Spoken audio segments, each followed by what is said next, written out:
사도행전 12장 1절부터 10절까지 같이 읽습니다. 그때에 헤롯 왕이 손을 들어 교회 중 몇 사람을 헤아려 하여 요한의 형제 야고보를 칼로 죽이니 유대인들이 이 일을 기뻐하는 것을 보고 베드로도 잡으려 할세 때는 무교절이자 잡음에 오게 가두어 군사 내식인 네패에게 맡겨 지키고 6월절 후에 백성 앞에 끌어내고자 하더라. 이에 베드로는 옥에 갇혔고 교회는 그를 위하여 간절히 하나님께 빌더라.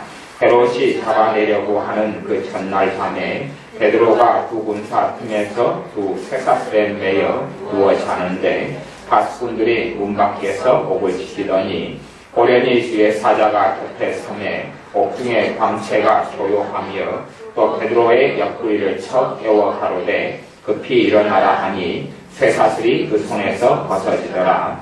천사가 가로되 띠를 띠고 신을 들매라 하거늘 베드로가 그대로 하니 천사가 또 가로되 겉옷을 입고 따라오라 한데 베드로가 나와서 따라갈새 천사의 하는 것이 참인 줄 알지 못하고 환상을 보는가 하니라. 이에 첫째와 둘째 하수를 지나 성으로 통한 세문에 이르니 문이 절로 열리는지라. 나와 한 거리를 지나매 천사가 곧 떠나더라. 아멘. 오늘의 말씀은 교회가 세워진 다음에 복음이 전파되는 상황 속에서 하나님의 사람 스데반 집사님이 순교를 당하고 죽임을 당합니다. 그리고 그 후에 이 헤롯 왕이 손을 들어서 교회 중 몇 사람을 헤아려 합니다. 그리고 해치는데 그 중에 12장 2절에 보면 요한의 형제 야고보를 칼로 죽였다. 그 헤롯 임금 헤롯 왕이 하나님의 사람 사도 야고보를 죽이게 됩니다. 주님의 12제자 가운데 한 명이었던 사람을 죽이게 됩니다. 왜 하나님의 사람, 준비된 사람, 말씀의 사람, 기도의 사람인 사도 야고보가 이렇게 일찍 사명을 다 마치지 못하고 죽는지, 아니면 지금 죽는 것이 사명을 다 마치는 것인지까지는 알 수가 없습니다. 100% 정확하게 왜 하나님의 사람 야고보가 죽어야 하는지까지는 알 수가 없습니다만은 전에 말씀을 통하여 증거한 대로 교회가 피를 흘려야지만이 복음이 온천하여 증거되게 됩니다. 대가가 없는 그러한 열매라는 것은 존재하지 않습니다. 피 흘림이 없이 땀 흘림이 없이 애국함이 없이는, 그렇기 때문에 본질적으로 기도의 본질은 간구하는 기도다. 그렇게 말씀했습니다. 기도의 본질은, 기도가 능력 있는 기도, 응답받는 기도가 되려면 정말로 심장이 끓고 가슴을 치고 그렇게 탄원하고 애통해하고 애절해하고 간절해하고 이렇게 부르짖는 기도가 능력이 있습니다. 왜냐하면 일반 기도 가운데서 그냥 술에 술 탄 듯 물에 물 탄 듯 들어주면 좋고 안 들어주면 말고 하는 식의 절박함이 없는 기도는 사실은 믿음도 실리지 않을 뿐만 아니라 역사하는 힘도 그런 기도에는 없습니다. 이제 가면 갈수록 교회 속에서 이 간구하는 기도가 사라져가고 있습니다. 간구하는 기도가 사라져가고 있어요. 간구하는 기도가 사라져가면서도 신자들은 잠깐 동안 그냥 넋두리처럼 기도하면서 그것이 응답받을 줄로 생각하는 것입니다. 기도 응답에 대한 책임을 자기가 지는 것이 아니라 하나님께 떠넘기는 것이지요. 하나님이 응답해 주시면 해주시고 안 해주시면 안 한다 하는, 하나님 말씀 성경을 통하여서는 기도 응답의 책임이 하나님께 있는 게 아니라 100% 사람에게 있다고 말씀합니다. 100% 사람에게. 그런데 어리석은 사람들은 자기가 할 도리를 하기 싫어하지요. 책임을 지기 싫어합니다. 자신이 가슴을 치고 탄원하기 싫어합니다. 간절히 울부짖고 기도하기는 싫어합니다. 그리고 하나님의 뜻이면 될 것이다 하는 안일한 마음으로 살아갑니다. 지난번에 우리나라에서 유명한 큰 교회 목사님이 돌아가신 적이 있습니다. 한국교회에 정말로 대단하고 큰 족적을 남겼고 한국교회를 개혁시키는데 공로를 시켰던 어떤 목사님이 병들어 돌아가셨는데, 그분도 그렇게 생각했고 그분의 가족도 어떻게 생각했냐 하면 하나님의 뜻이면 살아날 것이다 생각하고 기다렸습니다.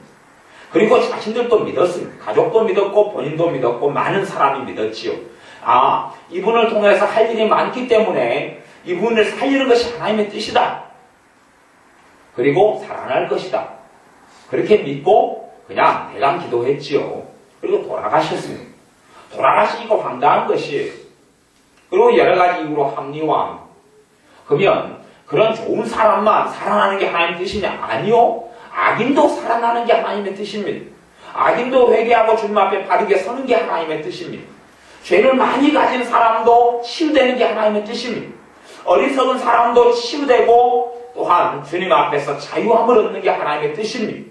그런 분들만이 아니라 왜 살아나지 못했느냐? 사람의 책임인데 하나님께 책임을 전가하기 때문에 그렇습니다. 자신들이 기도하고 부르짖기는 싫어하고 하나님께 모든 책임을 떠넘기는 것이죠. 그래서 하나님의 뜻이면 살아날 것이다. 그런 안이한 생각을 가지고 있습니다. 하지만 우리가 기도 응답받지 못하는 책임은 100% 우리에게 있지 하나님께 있지가 않습니다. 100% 우리에게 있지.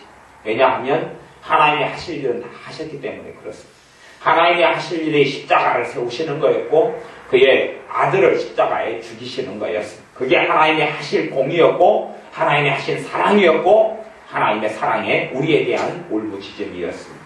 그것이 하나님이 하실 일이 100% 하셨다라고 이야기하는 것이고 그걸 통하여서 우리에게 말씀하시기를 너희가 이제는 내 이름으로 무엇인지 구하면 내가 시행하리라. 기도응답에 대한 것 예수 그리스도의 이름을 우리에게 주심으로 인하여 이제는 우리에게 달린 책임으로 넘어왔습니다. 공이 우리에게 넘어왔고 바톤이 우리에게 넘어왔습니다. 그래서 하나님의 사람들이 책임을 하나님께 전가하고 살아가는 것은 참으로 어리석은 일입니다.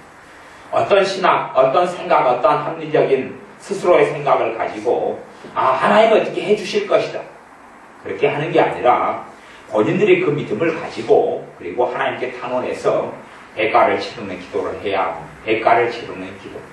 대가가 있을 때만이 사람이 변화되고 대가를 누군가 치를 때만이 하나님의 미랄이 썩어져서 죽을 때만이 많은 사람이 생명을 얻게 되는 일이 있듯이 그래서 이 야고보 사도가 먼저 죽는데 그것은 순교의 피가 흘러야 하기 때문에 그렇습니다. 순교의 피가 흘러야 하기 때문에 무수히 많이 사도행전에서는 하나님의 사람들이 죽는 것, 고난받는 것들이 나옵니다.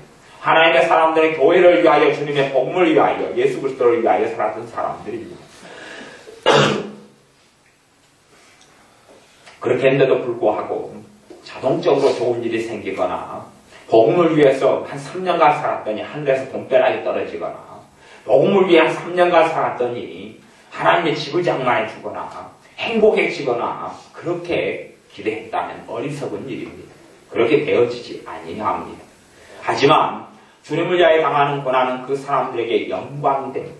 그 사람이 주님 앞에 섰을 때 주님을 위하여 받는 고난, 주님을 위하여 받는 능욕, 주님을 위하여 받는 해로움은 상상할 수 없는 영광이 되어집니다. 그러나 주님을 위하여 받는 해로움, 주님 때문에 받는 능욕, 주님 때문에 받는 욕, 주님 때문에 받는 핍박이 없는 사람은 주님 앞에 섰을 때에 정말로 부끄러운 자리에 서게 될 것입니다. 우리가 세상 속에 살지만 세상과는 구별됩니다. 그래서 세상 사람은 반드시 하나님의 뜻대로 살아가려고 하는 자녀를 핍박할 수밖에 없습니다. 핍박을 모면한다는 것은 핍박이 없다는 것은 내가 세상 사람과 똑같아진다는 것이고 그리고 세상 사람은 자기와 같은 사람을 핍박하지 않습니다. 자기와 동일한 사람을 핍박하지를 않습니다. 우리 한국교회에 있어서 핍박의 가장 기본적인 핍박 중에 하나는 뭐냐 하면 제사 문제입니다. 제사 문제. 믿는 신자, 믿는 집사님이나 믿는 권사님이나 여러 사람들을 살펴보면 핍박을 면하기 위하여 제사를 충실히 참여해주는 사람들을 많이 만납니다. 제사를 충실히 참여해주고 음식을 충실히 만들어주고 며느리로서 또 자식으로서 딸로서 충실히 해주는 사람들을 만납니다.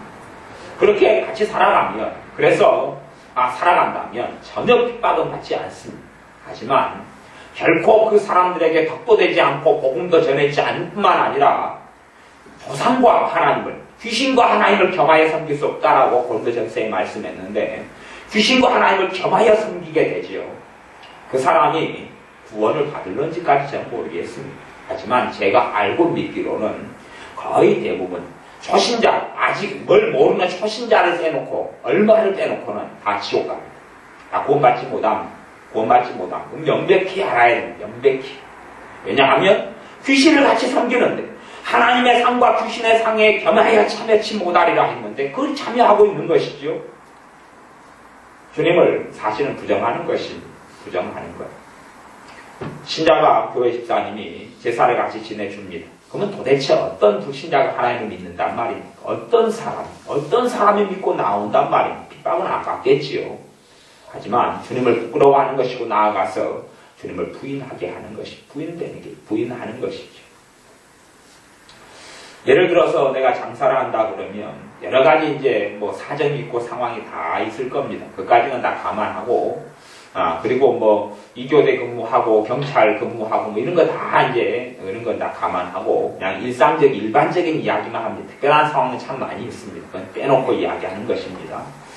이제 주일날 어떤 장사가 굉장히 많이 주일날 팔 수 있어요. 그러나 장사를 해도 그 사람이 참된 믿음을 유지하려면 조금 돈을 덜 벌더라도 각오하더라도 주일날에 장사를 안 하는 게 좋습니다. 장사를 안 하는 게 좋아요. 조금 돈을 덜 벌더라도 그리고 주일날 문을 닫고 예배드리고 쉬고 기도하고 찬양하고 그리고 사람을 만나서 교제하기도 하고 성도의 교제를 하기도 하고 하는 등의 시간을 보내는 것이 훨씬 좋습니다. 첫째는 하나님 앞에 영광이 됩니다. 그것도 핍박이 되죠. 다른 불신자 친구들은 아마 그럴 겁니다. 너가 비싼 새 얻고 비싼 가게를 얻어가 주일날 장사 안 하면 네가 목구멍에 풀칠할 것 같으냐? 네가 돈을 벌 것 같으냐? 장사하는 사람은 아무리 신자고 교회 다녀도 그렇게 해서는 안 된다 라고 이야기할 겁니다. 핍박을 당할 것이지요. 어떤 방식으로든지 간에. 그러나 주님의 사람은 그렇게 해서는 안 된다는 이야기입니다. 물론 불가피하게 뭐 예를 들어서 명절이 대목이다 그래서 하루 이틀 주일날 장사하는 거야 뭐라고 생각합니다. 그런 건 상관없다. 그렇게 생각합니다. 그런데 어떤 사람이 항상 1년 52주를 계속 주일날 장사한다고 했을 때 그 사람이 결국 믿음의 성장하고 자라갈 것이냐 또 나아가서 너희가 덕을 세기 위하여 행하라 했는데 과연 내 주변에 있는 불신자가 내 주변에 있는 가족이 내 주변에 있는 형제가 하나님의 살아계신 줄 알 것이냐 하는 이야기입니다.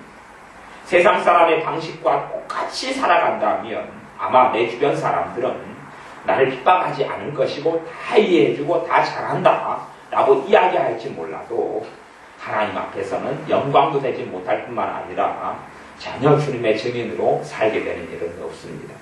하나님의 사람 야고보가 먼저 죽임을 당하고 죽습니다. 그런 이유 우리의 삶 속에서 예기치 못한 일들이 벌어집니다. 욥이 예기치 못하게 고난을 받고 고통을 받습니다. 야고보 사도가 예기치 못하게 죽습니다. 순교당하고 죽습니다. 스데반 집사님이 하나님 일을 정말 젊어서 할 수 있는 나이에 성령 충만한 사람이 한순간에 죽임을 당하고 죽습니다. 그렇게 죽어갑니다. 우리가 생각하는 기대치하고는 다르지요. 아마 우리는 그렇게 생각할지 모르겠습니다. 스데반 집사님은 믿음이 충만한 사람이고 초대교회의 큰 일꾼이었고 그리고 하나님 말씀도 능력 있게 전했던 사람이었으니까 이분은 한 90살 때까지 살고 건강하고 축복되고 자손 3대 4대까지 보고 자손들 가운데 위대한 인물들이 많이 태어나고 성공하고 영광도 얻고 이 땅에서 명예도 얻고 하나님께로부터 큰 칭찬도 받고 와 그렇게 돼야지 당연해 아마 그렇게 생각할지 모르겠습니다. 그게 우리들의 기준이죠. 그리고 그 기준에 만족되지 않으면 힘든 것이에요. 힘든 것. 우리가 사실은 불행한 이유는 그렇습니다.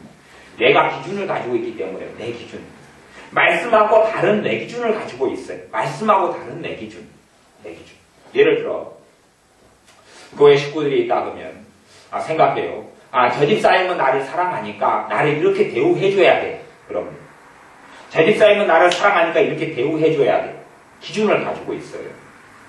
우리 애들이 많으니까 요즘에 산행을 하고 등산을 하니까 애들이 많으니까 제가 지팡이들을 하나씩 다 사줄 수는 없어서 지팡이만 애들 거 4개만 주문했어요. 그리고 누구는 주고 누구는 안 줄 수 없으니까 목사님이 돈이 비싸지만 5,000원씩에 하나씩 가져가라. 가지고 싶은 사람 선착순으로 가져가라. 5,000원 나한테 내놔라 그랬습니다. 누구는 주고 누구는 안 줄 수는 없으니까. 누구는 주고 누구는 안 줄 수 없으니까. 그러면 이제 애들이 생각할 수 있어요. 기준이 목사님은 당연히 지팡이를 나한테는 사줘야 돼. 어디를 가면 나는 꼭 데려가야 돼. 어디는 가면 나를 꼭 데려가야 돼. 생각했어요. 근데 안 데려가는 것이, 아니 뭘 안 사주는 것이, 그러면 그것 때문에 마음이 힘들 거 아니에요.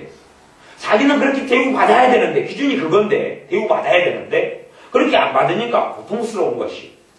그리고, 야, 그렇게 해도 난 서운해하지 않아야지, 그렇게 해도 나는 힘들어하지 않아야지, 라고 마음을 지키려고 애를 써요. 그런데 그 마음이 지켜지는 것은 불가능해요. 너무 힘들어요. 왜냐하면 내 기준이 하나님의 말씀의 기준하고는 다른 것이란 말이에요. 달라요. 내 남편은 이렇게 나를 대우해줘야 돼. 내 부모는 나를 이렇게 대우해줘야 돼. 내 아내는 나를 이렇게 대우해줘야 돼. 라는 기준을 가지고 있어요. 말씀하고 다른 기준을. 그런데 그것이 충족되지가 않아요. 내가 가지고 있는 기준, 내가 가지고 있는 생각대로 누가 맞춰주거나 충족해주지 않아요. 그러니까 힘주는 거예요. 첫째는 서운하고. 그렇게 하다 보니까 저 사람이 나한테는 그렇게 안 해주고 다른 사람한테 해주는 거란 말이에요. 어떤 집사님이 저한테 하소연을 했어요. 왜 우리 남편은 그럴까요? 그래서 뭘요?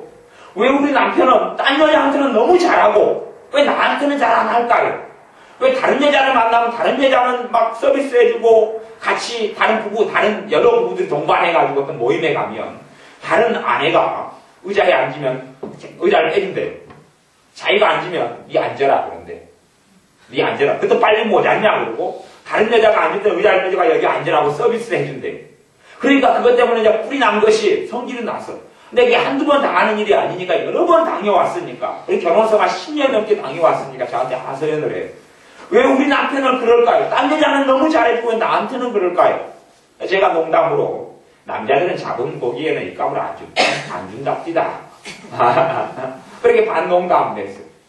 그런데 기준이 일단 기준이 그것이 하나님의 사람의 기준이 뭐냐 하면 내 중심이 아니라 다른 사람이 잘 되기를 위하는. 다시 이 첫째 기준은 뭐냐 하면 하나님이 그것 때문에 기뻐하실까? 하나님이 영광을 받으실까? 하나님이 그것 때문에 기뻐하실까?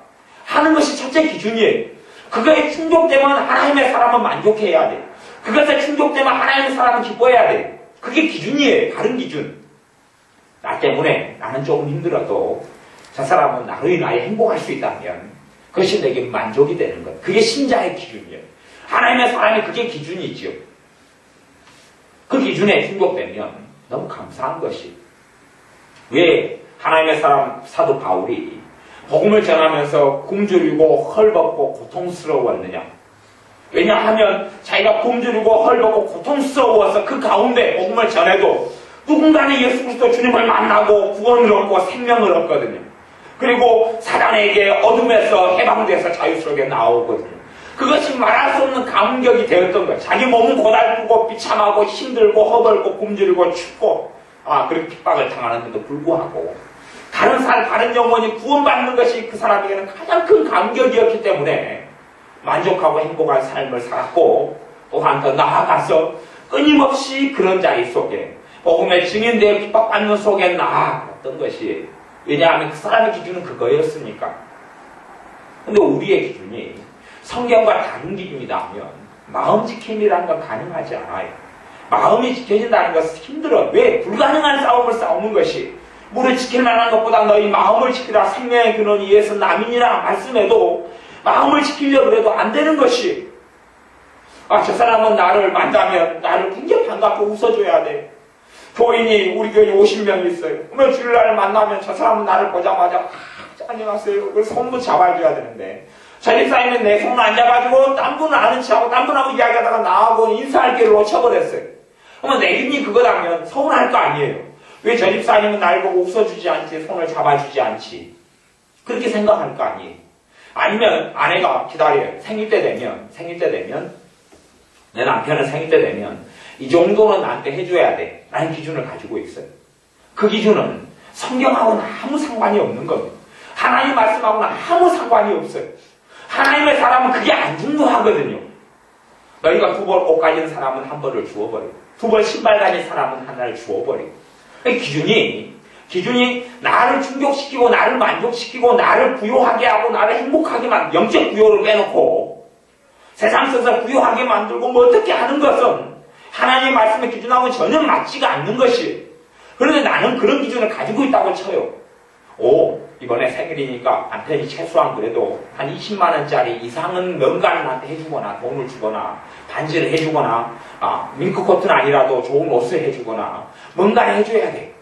이번 결혼기념일 1년 기념일 아니면 5년, 10년째 이런 단위가 좀 큰 거니까 뭔가는 그래도 같이 해외여행을 가거나 3박 4일 여행을 가거나 뭔가를 해줘야 되라는 기대를 가지고 있어요. 충족되면 좋겠죠. 그런데 충족이 안 되는 것이 훨씬 많다는 것이. 충족이 안 돼요. 기대감에 실망하잖아요.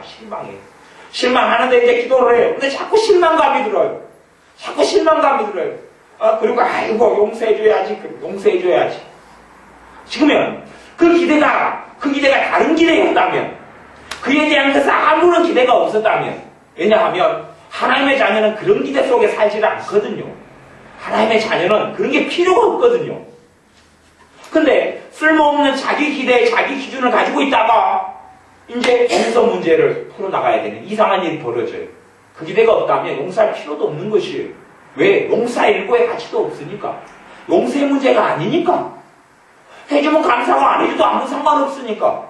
그런데 그 기대를 가지고 있으면 안 해주면 이제 용서해줘야 돼요. 용서하려고 애를 써야 돼. 예, 용서해줘야지. 용서해주고 대신에 내년을 지켜보리라. 내년도 충족되지 않아요. 에이, 내년도 용서해줬는데 올해도 또 용서해줬다. 내후년을 3-4번이니까 다음 해를 지켜보리라. 기다리고 있는 것이. 이상하지? 이상해. 그런 문제 속에서 살아가요. 내 기준을 충족시키려 하니까. 내 기준, 내 생각. 내 생각을 충족시키려 하니까. 하나님은 나를 행복하게 만들어줘야 돼. 그런데 내가 생각하는 세상적인 행복은 오지 않아요. 하나님 왜 나를 실망시켜요, 하나님? 왜 나를 실망시키는지 모르겠어.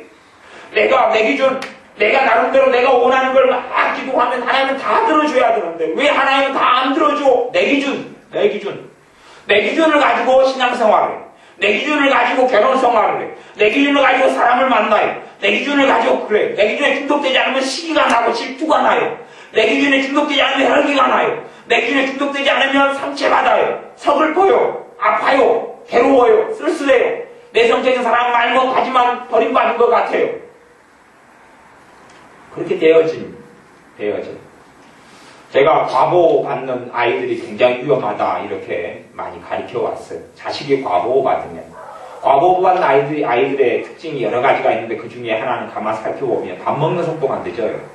왜냐하면 여러 명이 밥 먹어도 너희들은 빨리 먹어라. 나는 세워라 내워라 하고 있겠다. 그거 천천히 먹어요. 누가 엄마가 설거지를 하든 누가 설거지하든 상을 치우든 신경도 안 쓰는 거예요. 왜? 지가 대빵이니까. 지 중심이니까 세워라 내워라 먹어요. 그런 아이가 하나 있고 또 어떤 아이는 맛있는 게 있으면 빨리 자기 걸 먹어버리고 남은 걸 먹으러 쫓아가요. 왜? 지가 주인이니까. 지가 대빵이니까. 그런 양상, 두 가지 양상으로 먹는 거에 있어서 나타나요. 좋아하는 음식을 빨리 먹어버리고 또 먹겠다는 것이죠. 아니면 세워라 내워라. 그래서 밥 먹는데 엄마한테 좀 쫓아다니면서 제발 좀 먹어라. 지가 주인공이니까. 그러면 봤어요. 어릴 때부터 공주처럼 대접받았어요. 공주처럼 옷도 입혀주고 똥도 닦아주고 그리고 돈가스도 다 썰어주고 다 해줬어요. 전부 다. 머리도 아침마다 감겨주고 빗겨주고 다 해줬어요. 전부 다. 그렇게 해줬어요. 기준이 그거잖아요. 엄마는 나를 위해 살았어. 아빠는 나를 위해 살았어. 엄마는 나를 어린 시절에 이렇게 해줬어. 방학 때 되면 어디 놀러 갔어. 어디 갔어. 기준이 그거예요. 그러면 살아가면서 이제 그 기준이 충족이 안 돼요. 남편을 만났는데 아내를 만났는데 살아가는데 그것이 옛날에 그 기준이 충족이 되지 않아요. 힘들겠어요? 안 힘들겠어요? 힘들지요. 우리 집에는 옛날 집에는 44절 과일이 안 떨어졌는데 지금 이게 뭐냐? 기준이 옛날 기준이죠. 성경의 기준이 아닌 것이에요. 하나님 말씀의 기준이 전혀 아니에요. 그건 없어요 그냥. 이게 신앙 따로, 예배 따로, 삶 따로인 것이 같지가 않아요. 애들 데리고 저는 요즘에 하나님께서 산행을 좀 다니라 그래서 애들을 방학 동안에 컴퓨터 앞에만 앉히거나 이런 집안에만 이불 뒤집어 쓰고 있기 그래서 데리고 산을 돌아다닙니다. 근데 돌아다닐 때도 그냥 다니지는 않아요. 기도해봐요. 주님 오늘 갈 때 안전할까요? 안전하지 않을 것 같은데 기도를 합니다. 안전하게 해주세요. 어느 산을 갈까요? 어느 길을 갈까요? 기도해봅니다. 물론 그 인도를 다 받지는 못해. 그러나 아이들을 데리고 산행을 해도 그게 영적인 삶이에요. 거기에 하나님이 빠질 수는 없어요. 주님이 빠질 수는 없어요. 예배 드릴 때는 주여 주여 그러고 살아나갈 때는 아 주님 이따가 계셔. 내 나중에 만나러 올게. 그리고 그것은 하나님하고 아무 상관없지요. 내가 길이 가는 건 하나님과 상관이 없지요. 내가 찐빵 사먹는 건 하나님하고 상관이 없어요. 내가 화장품 사는 건 하나님하고 아무 상관없어요. 내가 병원 가는 건 하나님하고 별로 상관없어. 내가 다 알아서 할 테니까 예배 드릴 때만 성경 볼 때만 아니면 내가 긴급하고 다급하고 문제가 절박한 문제만 하나님 도와주시오 하는 이중적인 신앙생활은 절대 안 된다는 것입니다. 다 하나님이 필요해. 다 주님이 필요해. 다 주님께 기도해야 돼. 다 주님께 기도해야 돼. 그리고 주님과 함께 해야 돼. 주님과 함께 해야 돼. 성경을 읽으면서 하나님의 말씀을 통하여 여러 가지로 우리는 도움받아야 하는데 그 중에 하나는 죄를 자꾸 회개하면서 죄가 떨어지고 사탄의 역사가 물러가고 저주가 떠나가게 하는 것, 그것이 말씀에 있는 중요한 이유 중에 하나는, 또 하나는 말씀의 기준이 내게 들어와야 돼. 말씀의 기준이 내게 들어와야 돼. 내가 지금까지 가정에서 과보호받고 살아왔다면 그 기준이 내 인생의 기준이에요. 그 기준이. 엄마가 나를 위해 살았어요. 아들이라고 치면 엄마가 나를 위해 지금까지 살았어요. 30살 때까지 결혼했어요. 그러면 아내도 누구를 위해 살아야 돼요? 자기를 위해 살아야 돼. 엄마가 맨날 자기가 원하는 음식만 해줬어요. 니 뭐 먹을래? 엄마 나 오늘은 돈가스 먹고 싶어요. 그래 돈가스 해줄게. 쫙 해주고 다음날 니 뭐 먹을래? 아 오늘은 볶음밥 해줘요. 볶음밥. 막 30살 때까지 대접했어요. 그러니까 이제 결혼한 다음에도 그리고 이제 아내한테 기다려요. 아내가 왜 누가 원하는 음식 해달라고요? 지가 원하는 음식 해달라고. 우리 엄마도 30살 때까지 그렇게 살았으니까 뭐 해줄래? 그럼 아내가 신경 안 써요. 그러면 성질을 하는 것이 혈기나고 상처받고 신경질나고 짜증내고 그러면서 다른 쪽으로 시비를 걸어요. 네가 왜 나 원하는 거 안 해주냐? 나 원하는 거 안 해주냐? 엄마는 맨날 나한테 그렇게 해줬는데 니는 왜 안 해줘? 니는 왜 안 해줘? 네 마누라니는 왜 안 해줘? 네가 나 사랑한다고 해줘야 될 거 아니야? 그래요. 시비를 그렇게 걸어요. 네가 너 사랑하면 그렇게 해줘야 돼. 이상한 사랑, 괴물 같은 사랑을 요구하면서 해달라고 그러는 것이 자기 기준을 가지고 해달라는 자기 기준을 가지고 하나님 말씀은 아무 상관없어요. 성경 기준은 아무 상관없어요. 자기 기준에 충족되지 않으면 괴로운 것이 참해지는 것이 거기에 마음을 지키려고 용서해줘야지. 참아야지. 혈기 안 내야지. 안 싸워야지. 안 다퉈야지. 그런데 하나님 말씀과 다른 기준은 다른 기준은 끊임없이 문제를 일으킵니다. 끊임없이. 기준이 바뀌면 아무 문제가 없어요. 문제 일어날 것이 없어요. 일어날 것이 없는 게 너무 많아요. 다시 이야기하면 마음을 지킬 거리가 없다는 이야기예요.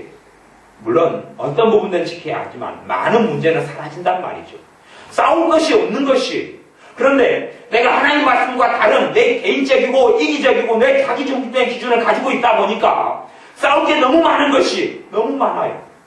그러면 그것이 충족되지 않으면 이제는 내 성질대로 내 근심대로 또 별 생각을 다 할 수도 있어요.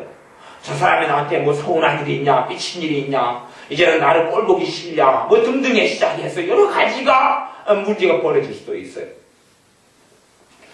하나님의 말씀의 기준을 가지고 살아야 합니다. 기본적인 기준을 이야기하자면 사도 야고보나 아니면 베드로 사도도 살아난 이유가 그래요. 복음 때문에 그래요. 왜 베드로 사도가 감옥에 갇혔을 때 살아나도록 교회가 기도하냐 그러면 그가 필요하니까 그래요. 누구를 위해서요? 주님을 위해서. 자기들 이상의 주님을 위해서 하나님의 복음을 위해서 필요하기 때문에 그러는 것이 베드로 사도가 있어서 행복하기 때문이 아니라요. 그런 기준이에요. 그리고 베드로 사도를 위해 기도합니다. 우리의 기준이 성경의 기준 첫 번째는 이타적이 돼야 이타적. 이기적이 아니에요. 그런다고 내 감정, 내 모든 것을 무시하라는 이야기는 결코 아니에요. 이웃을 사랑하되 자기 몸처럼 사랑하라고 그랬어요. 아무리 자기를 안 사랑한다고 해도 자기 배고픈데 밥 안 챙겨주는 사람이 어디 있습니까? 추운데 입을 옷이 있는데 안 챙겨 입는 사람이 누가 있습니까? 머리가 지저분한데 감을 물이 있다면 안 감는 사람이 누가 있습니까 도대체? 자기를 안 사랑하는 사람은 없어요. 하지만 어떤 면에서는 자기를 미워하고 살아가고 있고 어떤 면에서는 사랑하고 살아가고 있을 뿐이지요. 하지만 본질적으로 사람이 다 자기를 사랑해요. 사실 사랑이에요. 근데 그런 관점으로 이웃을 형제를 사랑해라 라고 말씀하시는 것이에요.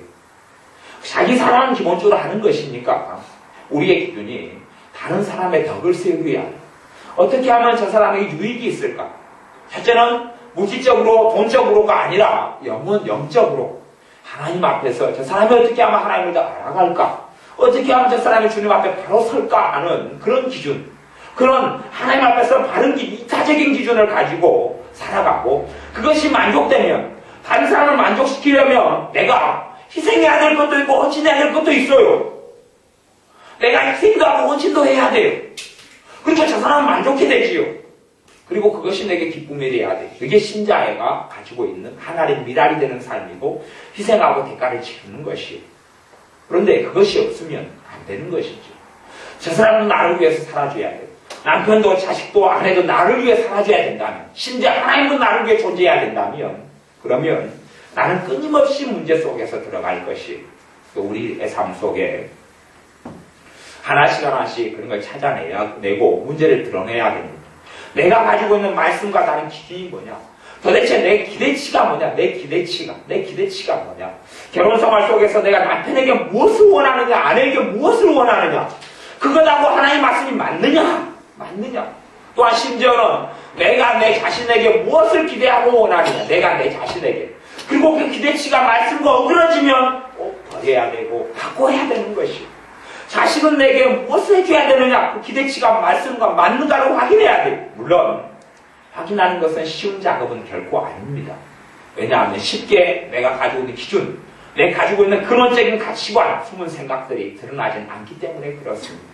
그래서 과거에 하나님의 사람은 나의 숨은 생각을 드러나게 해 주옵소서라고 기도했던 것입니다.